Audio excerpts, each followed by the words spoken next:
Hello and welcome to another video. I'm Northern Soul Reaper and today I'm going to be going over the titles that I've been reading for the month of July, and I thought I would also include what I'd been reading in June as well, because I didn't do one of these videos last month. I thought I would just fold it all into the one video. As always, I love to hear about what you guys have been reading, so remember to leave me a comment down below with the titles that you've been reading this month and any new recommendations, what you think I should be picking up. It's always fun to get new recommendations.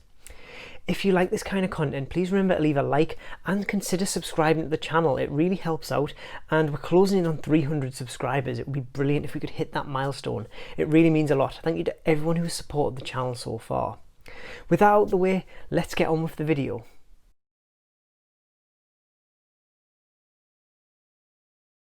I thought I would kick things off with what I've been reading digitally.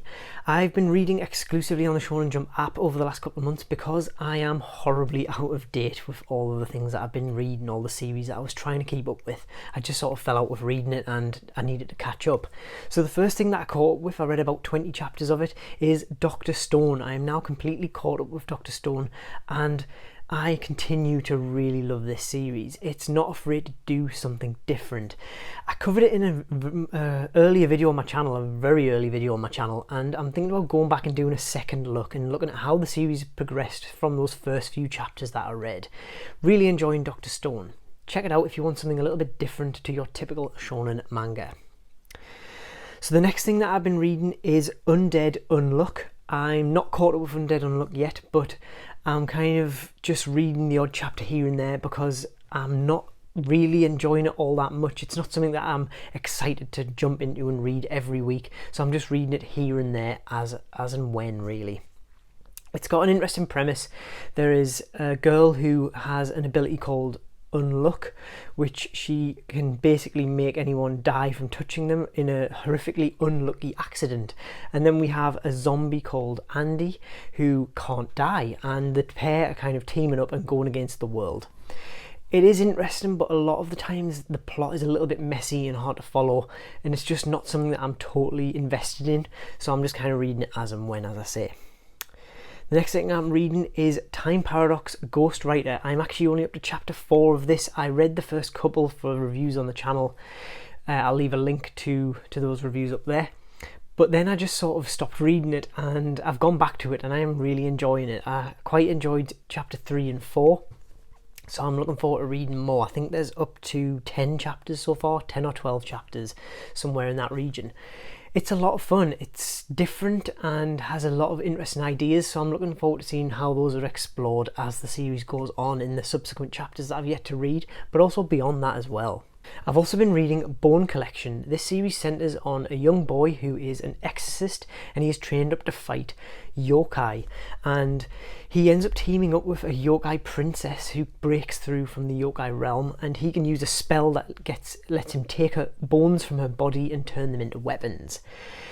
The premise of yokai and exorcists kind of reminded me a little bit of Bleach, but then that's as far as the similarities went, and it's a totally different series. It's a little bit fan servicey, not really ecchi, but it has a little bit of fan service in it, and it was fine. I am enjoying it. I've read about 4 chapters of it, so I'm looking forward to kind of getting caught up with that as well. I like picking out series that I've just started, or I'm enjoying reading series that I've just started because it means it doesn't take that long to catch up with them. So it's kind of fun to just get caught up to current and then I can read them weekly, if I remember to, and don't fall out with it like I did last time. So I've also been reading Mori King. This is probably one of my picks of like all of the things I've been reading recently. Mori King is among the top. It's just a daft, really fun slice of life meets battle shonen. It's about a king of the forest, a beetle who wants to become the king of the forest, and he turns into human form when nurtured by a human family. And then it's his exploits of kind of acclimatizing to being in the real world, being in the human world, but also dealing with the other bugs who have turned into humans who are also vying for the throne to be the king. It's really daft, it's really stupid, it's very self-aware. All of the people in it kind of just accept this mad thing that's going on, apart from one, the sister of the boy who raised Mori King, is just totally taken aback by how easily people accept these things, and half of the comedy comes from that. It's just a lot of fun. It's really daft, but I'm just really enjoying it, to be honest. It's just very light after a lot of the Shonen Jump stuff that I've been reading is quite heavy. It's just nice to have something to fall back on that's quite light and daft.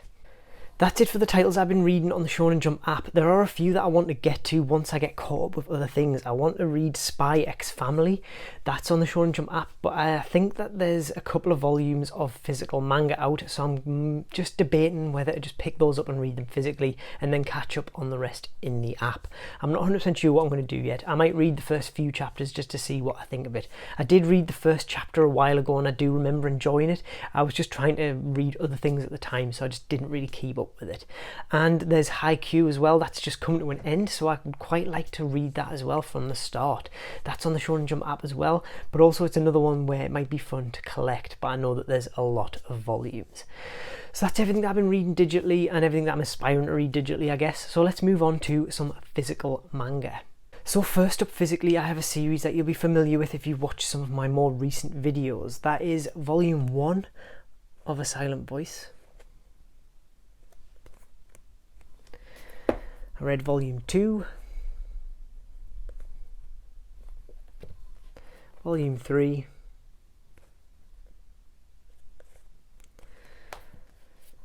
volume 4,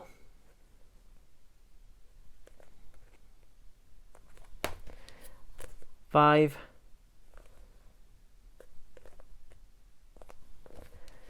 volume 6, and finally volume 7, bringing the series to completion. So I read all the way through A Silent Voice and I absolutely adored it. If you want to see what my in-depth thoughts were on this series, you can check out my review on the channel. I'll leave a link to it up top. I loved A Silent Voice. It really stuck with me long after reading it. I'd previously watched the anime film of it and I was equally touched by the film as well, and it kind of made me want to go and read the manga.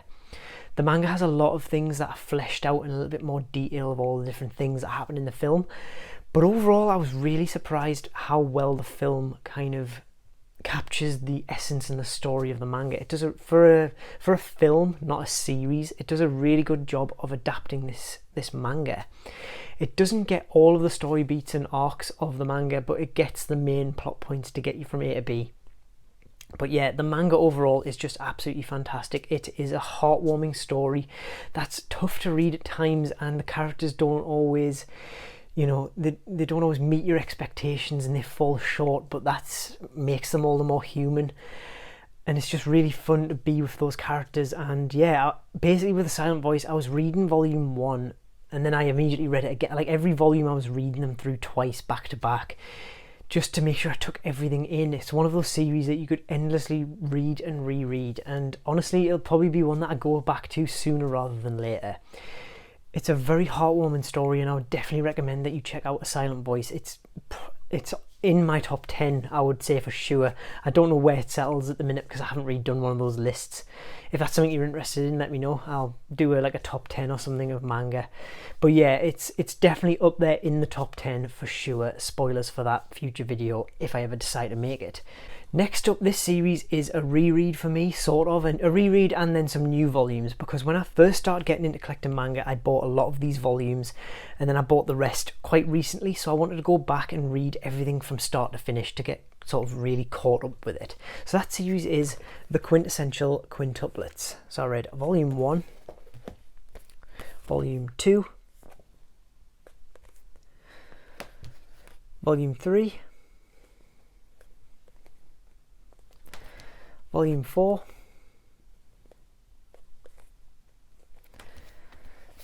five,